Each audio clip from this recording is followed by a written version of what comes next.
সারাদিন শেষে এইগুলাকে বাসায় এসে খাবার দিতে খুব ভালো লাগে। ওরা কি সুন্দর করে খায় আর আমি দেখি।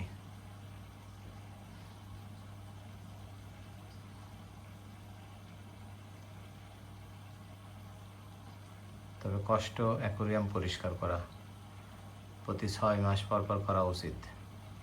আমি করেছি মনে হয় 8 মাস পরে এবার।